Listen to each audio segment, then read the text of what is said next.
Good evening, and thank you for joining me for another Boring Books for Bedtime. I hope tonight's selection provides all the boredom your busy brain needs to quiet down and let you get some sleep. Before we begin, I'd like to give a special shout out of thanks to some new members of our Patreon family: Isabel, John, and Sana. Thank you all so much for supporting this podcast. By becoming members of Patreon, you help us remain 100% listener supported and ad-free for everyone, and it's very much appreciated. If you're interested in supporting Boring Books for Bedtime and finding out more about the perks available to subscribers, including exclusive episodes heard nowhere else, you'll find a link to Patreon in the show description. You'll also find a link to buymeacoffee.com, where you can support us with a one-time tip, no subscription required. I hope you'll take a moment to check them out. Now, let's read and relax. Find a comfortable spot. Adjust your volume. Take a nice deep breath in. Let it out slowly. And off we go. Tonight, let's return to a book we haven't read from in some time, but which a lovely listener reminded me about. We're reading Where the Forest Murmurs, Nature Essays by Fiona Macleod, first published in 1906 at the offices of Country Life Limited, Tavistock Street, Covent Garden, WC, London. We're reading at random from this book of lovely essays, so let's start with one that describes the fall season. Let's begin. Still Waters. Perhaps at no season of the year is the beauty of still waters at once so obvious and so ethereal as in autumn. All the great painters of nature have realized this crowning secret of their delicate loveliness. Corot exclaimed to a friend who was in raptures about one of his midsummer river scenes, "Yes, yes, but to paint the soul of October, voilà mon idéal." D'Aubigny himself, that master of slow winding waters and still lagoons, declared that if he had to be only 1 month out of his studio, it would have to be October, for then you can surprise nature when she is dreaming. Then you may learn her most evanescent and most exquisite secrets. And our own Millais, when he was painting Chill October near Merthley in Perthshire, wrote that nothing had ever caused him so much labor, if nothing had ever given him so much pleasure in the painting. For nature now can be found in a trance, and you can see her as she is. A friend of the late Keeley Halswell told me that this able artist, who was originally a figure and subject painter, remarked to him that he had never realized the supreme charm of autumnal nature among still waters, till he found himself one day trying to translate to his canvas the placid loveliness of the wide, shallow reaches of the Avon around Christchurch. Doubtless many other painters, French and Dutch and English, have felt thus, and been glad to give their best to the interpretation of the supreme charm of still waters in autumn. What would Venice be without them? Amsterdam, Holland, Finland, Sweden. Imagine Scotland without this water beauty, from Loch Ken to Loch Marie, from the Loch of the Yowes to the thousand waters of Benbecula or Ireland, where the white clouds climbing out of the south may mirror themselves in still waters all day, till they sink beyond the luff of shadows in the silent north. The phrase is as liberal as running water. That covers all inland waters in motion, from the greatest rivers to the brown burn of the hillside, from the melting of the snows in fierce spate to the swift invasion and troubled floods of the hurrying and confined tides. So still waters covers lakes and mountain lochs, shallow meres, lagoons, the reaches of slow rivers, lochans, tarns, the dark brown pools in peat moors, or the green-blue pools in open woods and shadowy forests, the duckweed-margined ponds at the skirts of villages, the lilied ponds of old manor garths and of quiet gardens, asleep beneath green canopies, or given over to the golden carp and the dragonfly, beneath mossed fountains or beyond time-worn terraces. Often, too, and in February and October above all, the low-lying lands are flooded, and the bewildered little lives of the pastures crowd the hedgerows and copses.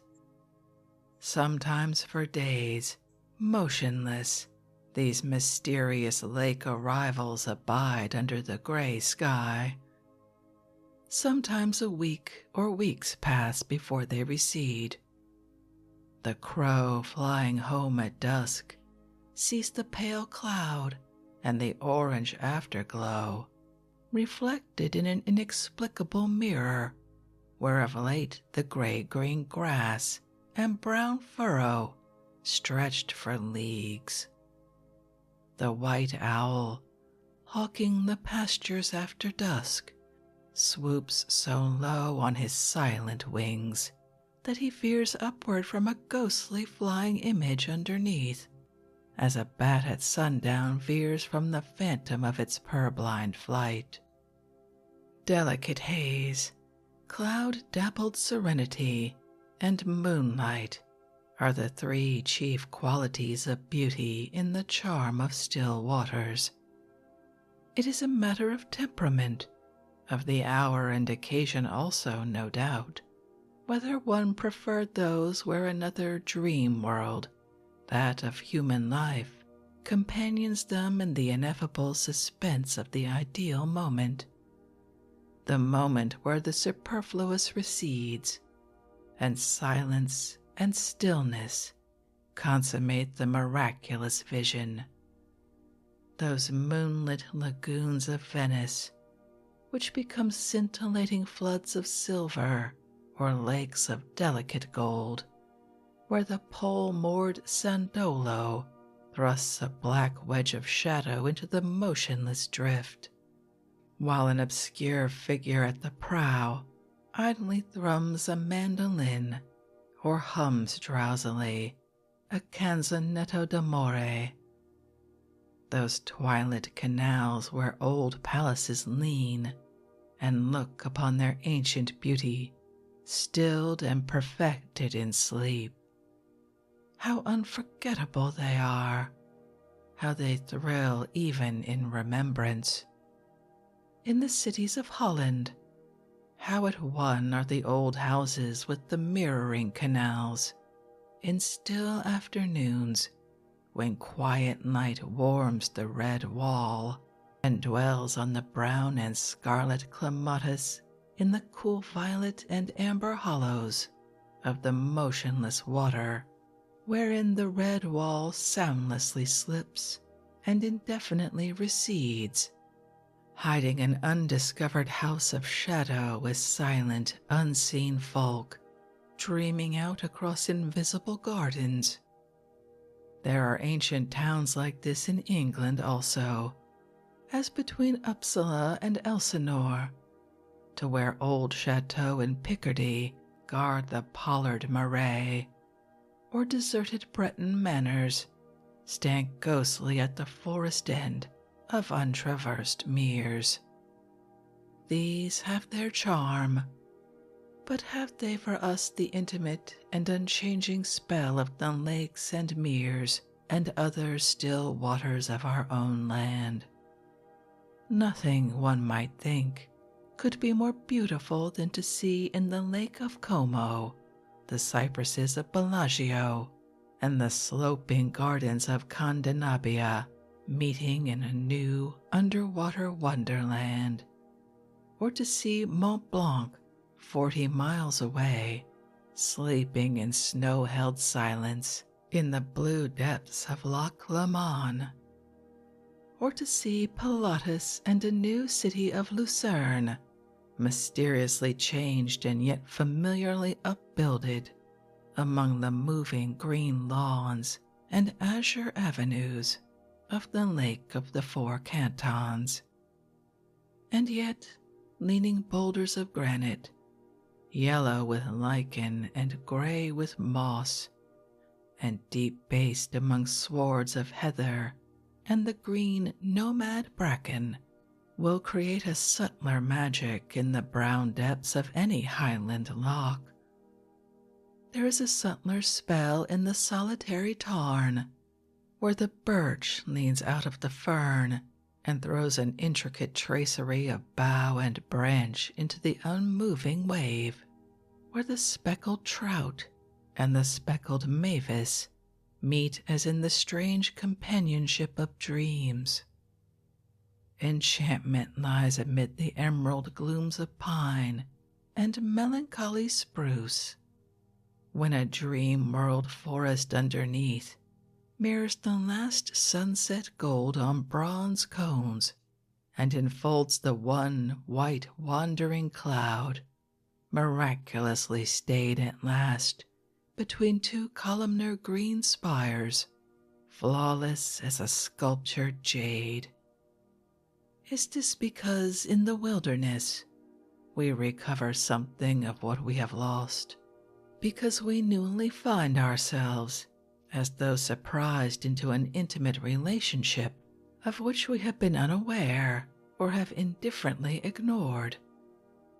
What a long way the ancestral memory has to go, seeking like a pale sleuth hound among obscure dusks and forgotten nocturnal silences for the lost trails of the soul. It is not we only, you and I, who look into the still waters of the wilderness and lonely places, and are often dimly perplexed, are often troubled we know not how or why. Some forgotten reminiscence in us is aroused, some memory not our own, but yet our heritage is perturbed. Footsteps that have immemorially sunk in ancient dust move furtively along obscure corridors in our brain. The ancestral hunter or fisher awakes. The primitive hillman or woodlander communicates again with old forgotten intimacies and the secret oracular things of lost wisdoms. This is no fanciful challenge of speculation. In the order of psychology, it is as logical as in the order of biology is the tracing of our upright posture, or the deft and illimitable use of our hands from unrealizably remote periods wherein the pioneers of man reached slowly forward to inconceivable arrivals. But whatever primitive wildness, whatever ancestral nearness we recover in communion with remote nature, there is no question as to the fascination of beauty exercised by the still waters of which we speak, of their enduring spell. What lovelier thing in nature than on a serene and cloudless October day to come upon a small lake surrounded by tall elms of amber and burnished bronze, by beech and maple and sycamore, cloudy with superb fusion of orange and scarlet and every shade of red and brown, by limes and aspens, tremulous with shaken pale gold. Beautiful in itself, in rare and dreamlike beauty, the woods become more beautiful in this silent marriage with placid waters, take on a beauty more rare, a loveliness more dreamlike. There is a haze which holds the fluent gold of the air. Silence is no longer quietude, as in June, or a hushed stillness, as in the thunder-laden noons of July or August, but a soundless suspense, wherein the spirit of the world, suddenly at rest, sleeps and dreams. The same ineffable peace broods over all still waters, on the meres of Hereford, on the fens of East Anglia, on lochs heavy with mountain shadow, on the long grey Hebridean sheets where the call of the sea wind or the sea wave is ever near. Truly there must be a hidden magic in them, as old tales tell. I recall one where the poets and dreamers of the world are called the children of pools. The poet and dreamer who so called them must have meant by his metaphor those who look into the hearts of men and into the dim eyes of life, troubled by the beauty and mystery of the world, insatiable in longing for the ineffable and the unattainable. So long ago, even ornamental waters may have been symbols of the soul's hunger and thirst, emblems of the perpetual silence and mystery of his fugitive destiny. Somewhere, I think it is in the Kalevala, occurs the beautiful metaphor of still waters, the mirrors of the world. Whoever the ancient singer was who made the phrase, he had in his heart love for still waters as well as the poet's mind. The secret of their beauty is in that image. It may be a secret within a secret, for the mirror may disclose a world invisible to us, may reflect what our own or an ancestral memory dimly recalls, may reveal what the soul perceives and translates from its secret silences into symbol and the mysterious speech of the imagination. Still waters. It has the inward music that lies in certain words. Amber, ivory, foam, silence, dreams. That lies often in some marriage of words. Moonlight at sea, wind in dark woods, dewy pastures, old sorrowful things. That dwells in some names of things as chrysoprase, or in some combination of natural terms and associations as wind and wave, or in some names of women and dreams, Ruth, Alasiel, Imogen, Helen, Cleopatra, or in the words that serve in the courts of music, cadence, song, threnody, epithalamion, viol, flute, prelude, fugue. One can often evade the heavy airs of the hours of weariness by the spell of one of these wooers of dreams. Foam, and the hour is gathered up like mist, and we are amid perilous seas in fairy lands forlorn.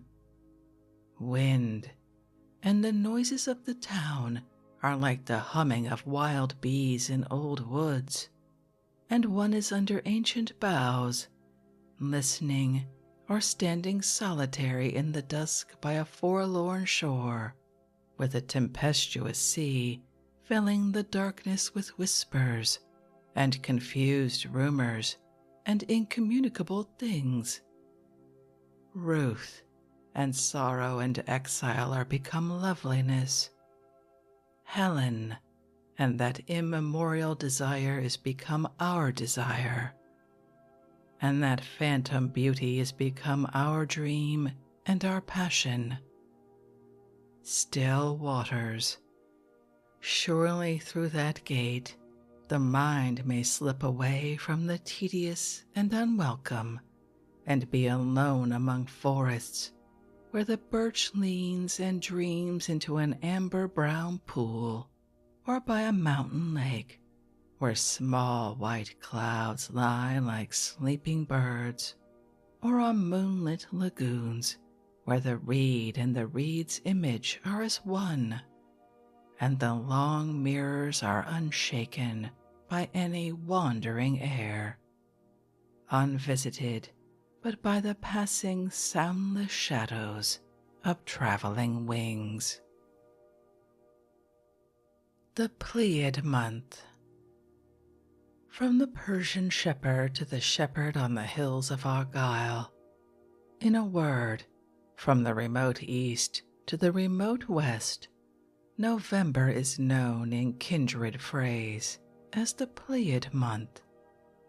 What a world of legend, what a greater world of poetry and old romance centers in this little group of stars, the meeting place in the skies of mythology and science, as they have been called by one of our chief astronomers. From time immemorial, this remote starry cluster has been associated with festivals and solemnities, with auguries and destinies. On November 17th, the day of the midnight culmination of the Pleiades, the great festival of Isis was begun at Busiris. In ancient Persia on that day, no petition was presented in vain to the King of Kings, and on the first of the month, the midnight rites of our own ancestral druids were connected with the rising of the Pleiades.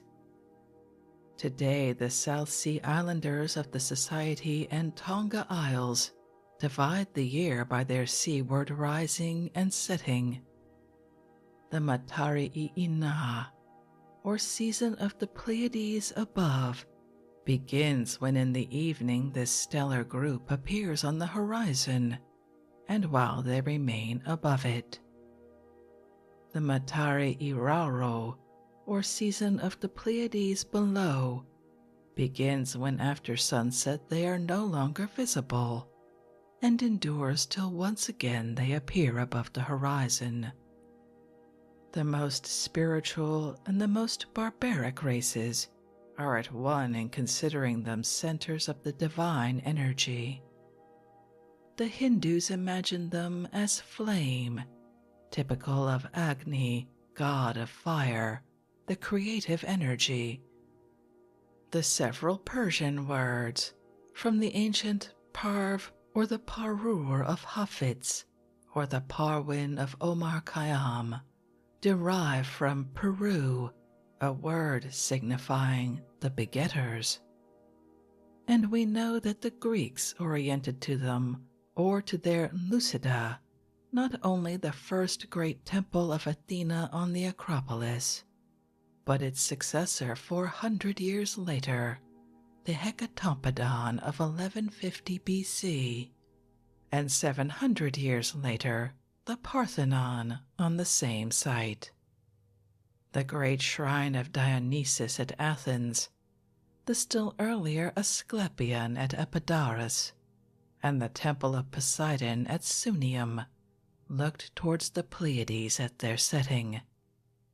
But far removed from these are the Malays and Pacific Islanders, who more vaguely revere the central fires, and even so primitive and remote a people as the Abapones of the Paraguay River country worship them as their great spirit, Groa Pariki, or Grandfather, and chant hymns of joy to this Pleiad All-Father, when after the vernal equinox the mysterious cluster once more hangs visible in the northern sky. It would be impossible in a brief paper to cover the ground of the nomenclature, of the literature, of scientific knowledge and speculation concerning the Pleiades. A long chapter in a book might be given to Alcyone alone, that bright particular star of which it has been calculated that in comparison our sun would sink to a star below the 10th magnitude. Indeed, though the imagination strains after the astronomer's calm march with dazzled vision, our solar brilliancy is supposed to be surpassed by some 60 to 70 of the Pleiadic group, for all that our human eyes have from time immemorial seen therein only a small cluster of tiny stars, the 7 of biblical and poetic and legendary lore, from the 7 archangels to the popular hen and her 6 chicks. Alcyone, that terrible torch of the ultimate heavens, is 83 times more refulgent than that magnificent star Sirius, which has been called the glory of the south, 1,000 times larger than our sun.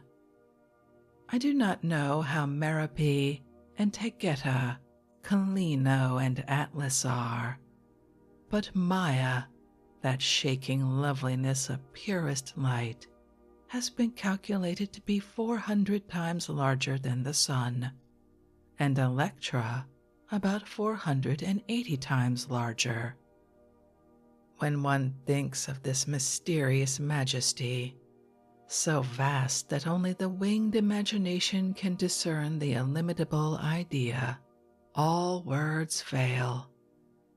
At most one can but recall the solemn adjuration of the shepherd prophet Amos, "Seek him that maketh Pleiades and Orion," or the rapt ecstasy of Isaiah, "O day star, son of the morning."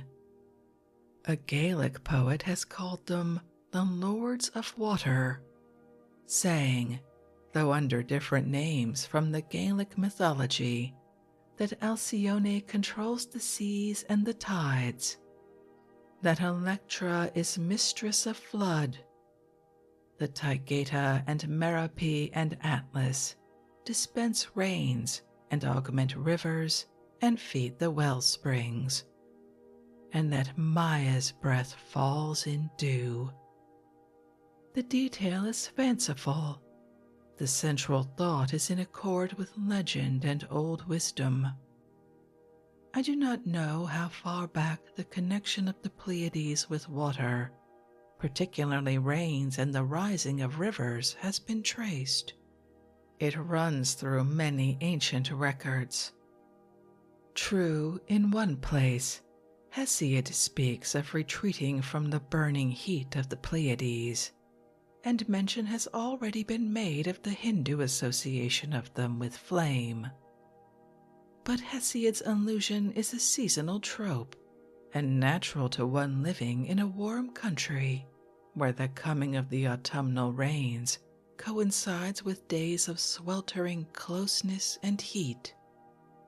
Moreover, Hesiod himself uses equally deftly other popular imagery as it occurs to him, speaking of the Pleiades as Homer speaks, as Atlas born, and again with Pindar, Simonides, and others, likening them to rock pigeons flying from the hunter Orion, doubtless from earliest mention of them in ancient legend as a flock of doves or birds, and again as the 7 virgins and the virgin stars, thus at one with his contemporary, the Hebrew herdsman prophet Amos, who called them by a word rendered in the authorized version of the Bible as the 7 stars. As for the Hindu symbol, it must be remembered that fire was the supreme sacred and primitive element, and that every begetter of life in any form would naturally be thus associate. The Hindus called the Pleiad month, October to November, Kartik, and the reason of the great star festival, Diwali, the Feast of Lamps, was to show gratitude and joy after the close of the wet season for the coming of the Pleiad days of dry warmth and beauty. The sweet influences of the Pleiades thus indicated will come more familiarly to many readers in Milton's "The grey dawn and the Pleiades before him danced, shedding sweet influence." This ancient custom, the Feast of Lamps of the Western Hindus, survives today in the Feast of Lanterns in Japan, though few Europeans seem to perceive any significance in that popular festival. In general, however, we find the advent of the Pleiades concurrent, both in ancient and modern tradition, with springs and rains and floods, with the renewal of life. Thus the comment in the old Breaches Bible, opposite the mention of the mystic 7, in that supreme line in Job, "Which stars arise when the sun is in Taurus, which is the springtime, and bring flowers." A Latin poet, indeed, used Pleiada as a synonym of showers. Again and again we find them as the Virgiliae, companions of the spring. They are intimately connected too with traditions of the deluge, and in this association, perhaps also with that of submerged Atlantis. It is suggestive to note that early in the 16th century, Cortés heard, in that remote, mysterious Aztec otherworld to which he penetrated, a very ancient tradition of the destruction of the world in some past age at the time of their midnight culmination. A long way thence to Sappho, who marked the middle of the night by the setting of those wild doves of the sky. Or a century later to Euripides, who calls them Aetos, our Altair, the nocturnal timekeepers. But to return to that mystery of 7, although some scholars derive the word Pleiades or Pleiades, and in the singular Pleias, from the Greek word plen, to sail, because, to quote an eminent living authority, the heliacal rising of the group in May marked the opening of navigation to the Greeks, as its setting in the late autumn did the close. And though others consider that the derivation is from pleios, the epic form of the Greek word for full, or in the plural many, and so to the equivalent a cluster, corresponding to the biblical kima and the Arabic al-Toraya, the cluster, the many little ones, it is perhaps more likely that a less learned and ordinary classical reader may be nearer the mark in considering the most probable derivation to be from Pleione, a nymph of Greek mythology. Pleione, the mother of the 7 sisters, as she was called of old. Such a one, too, may remember that certain Greek poets alluded to the Pleiades as the 7 doves that carried ambrosia to the infant Zeus. To this day, indeed, a common English designation for the group is the 7 Sisters. And lovers of English poetry will hardly need to be reminded of kindred allusions. From Chaucer's Atlanta's Daughters 7 to Milton's The 7 Atlantic Sisters, reminiscent here, of course, of Virgil's Ioe Atlantides, or to Keats's The Starry 7, Old Atlas's Children.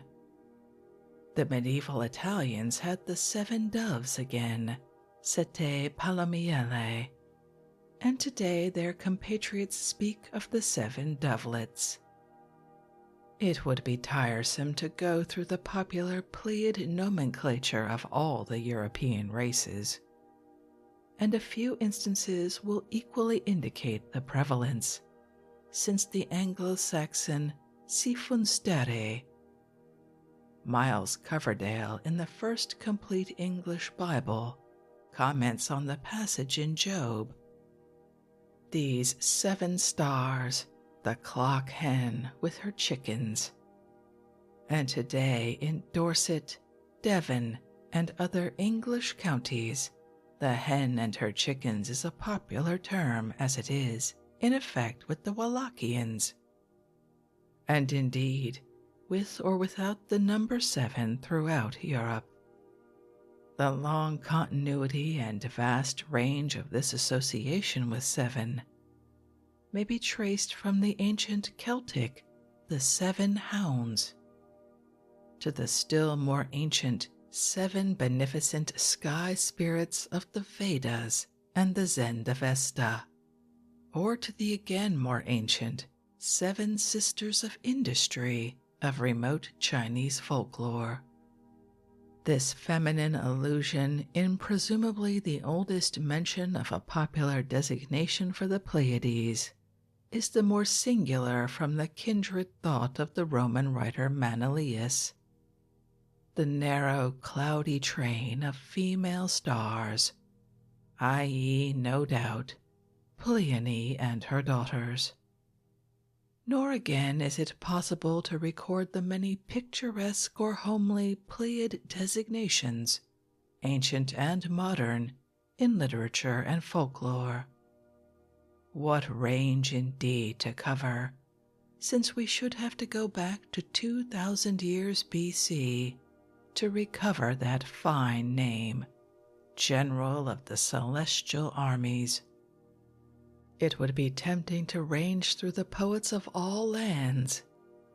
Think of such lovely words as those from the Mu'allaqat, as translated by Sir William Jones. It was the hour when the Pleiades appeared in the firmament like the folds of a silken sash, variously decked with gems, or that line in Graff's translation of Sa'di's Gulistan, as though the tops of the trees were encircled by the necklace of the Pleiades. Or of our own day, of a verse such as Roscoe Thayer's, slowly the Pleiades dropped like dew from bough to bough of the cinnamon trees. Or lines such as that familiar but ever beautiful couplet in Locksley Hall, many a night I saw the Pleiades, rising through the mellow shade, glitter like a swarm of fireflies, tangled in a silver braid. As for many of the names, what store of old thought and legend they enshrine.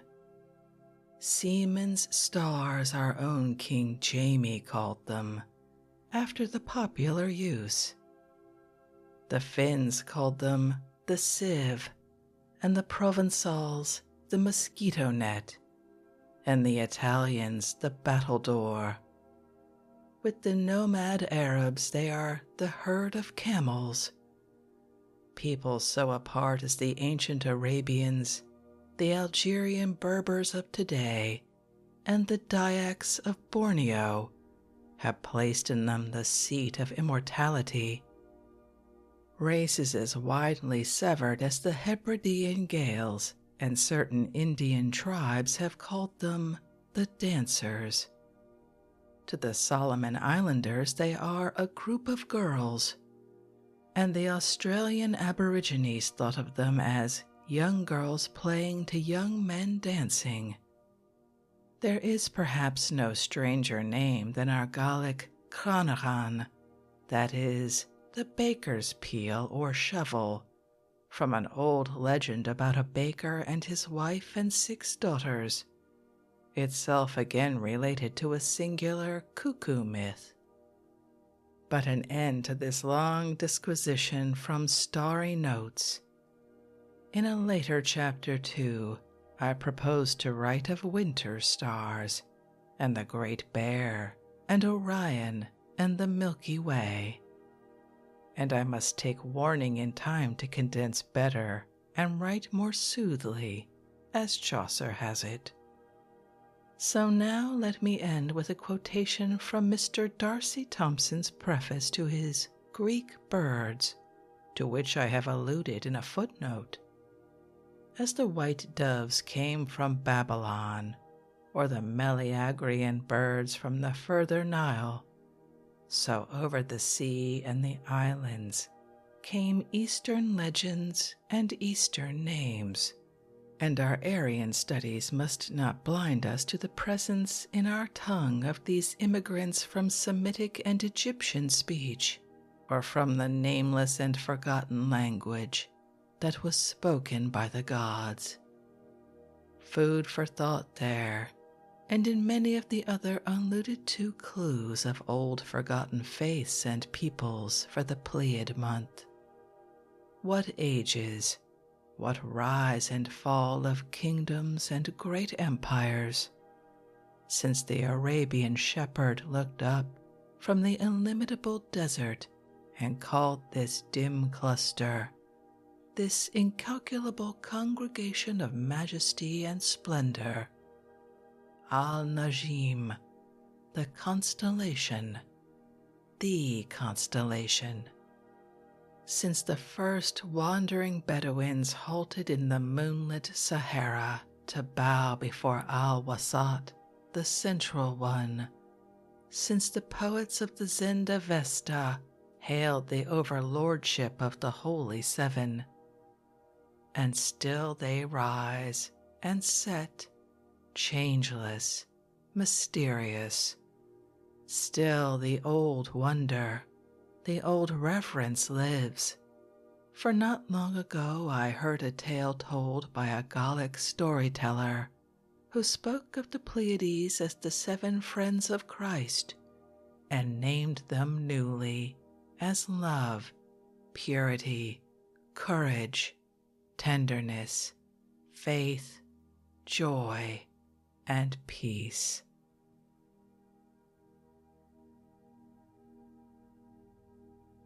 And with the end of that essay about those lovely stars, I think we'll end this evening's reading from Where the Forest Murmurs by Fiona Macleod, which I think I mentioned last time was the pen name of William Sharp, a most interesting person. He had a lovely way with words, and I hope you enjoyed that.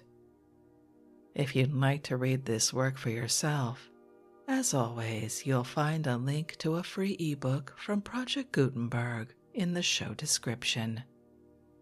If you'd like to connect, suggest a boring book you'd like to hear read, or request more from one we already started, as one of your fellow listeners did with this one, you can drop me an email via our website, www.boringbookspod.com. It's always a pleasure to hear from you. Thank you so much for joining me for this evening's reading. Until our next boring book, good night.